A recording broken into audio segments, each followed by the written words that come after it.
November, if you didn't know, it's World Vegan Month. It's a time for the vegan community to get together, as well as an opportunity for non-vegans to try going plant-based. Well, joining us now is some of her delicious hummus, and we both love hummus, this is a great thing.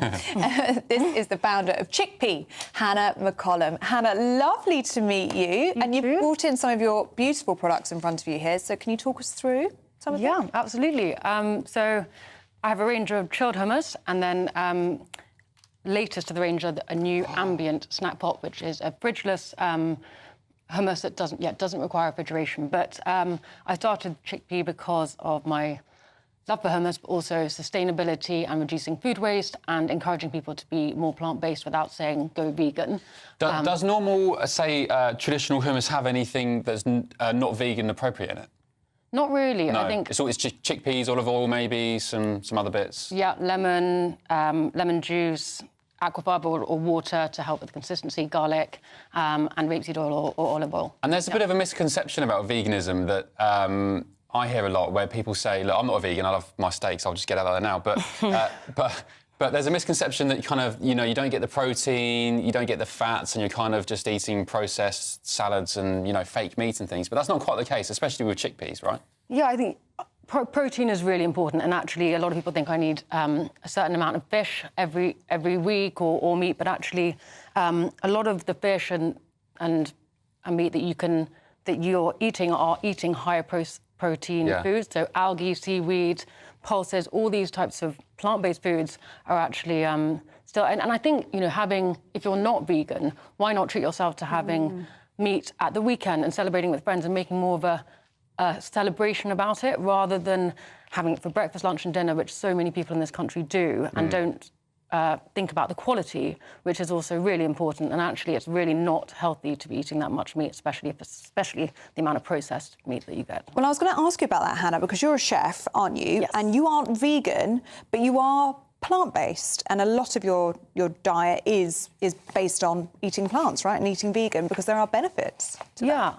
And I think as a chef, I actually prefer cooking for clients that want plant-based foods, especially things like yoga retreats, where they want exciting, colourful dishes, and ottolenghi style is my favourite. Oh, yum. Because you can make food so much more interesting, and because of the health, and they say eat the rainbow, so the more colourful your dishes are, the more vitamins, minerals, nutrients you're getting into your diet. Would you say it's harder, though, to eat vegan? Because when I think vegan, I think things like bread or chips or... Really? Yeah, because I think the friends that I have that are vegan are...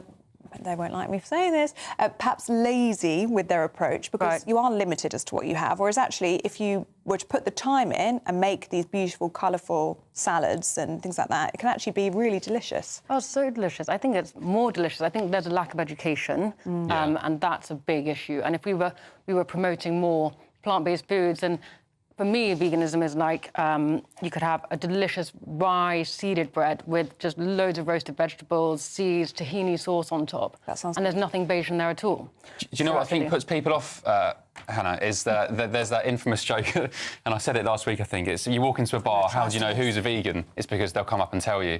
So there's not anymore. Well, there's this conception from some people that vegans are quite militant in their approach, and they want everyone to stop eating meat, and meat should be banned to save the environment. How do you kind of navigate around that and sort of break down the stereotypes?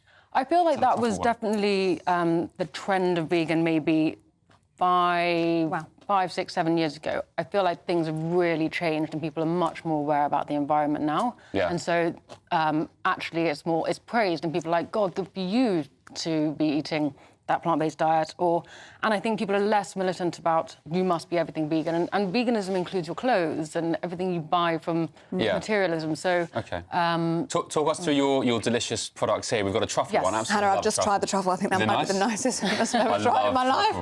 That's I've never our tried latest one, and it's in collaboration with the Truffle Hunter, who are a local British business close to me in where I live in Gloucestershire.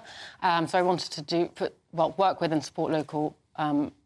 You're going to love this. It's absolutely beautiful. And Hannah, you are passionate about British farming, aren't you? Yes. I did want to ask you about how you felt about inheritance tax being put on British farmers. It looks like now there are going to be rallies and protests, we're hearing, at some point in the next few weeks. Well, what do you think about this? I mean, I think it's Awful, really. A nightmare for British farming. I think the first thing we should be doing in this country is supporting our farmers. And I've seen over the last 7 years how it's actually been so difficult, even as a food business, supporting farmers, because often we go to export imports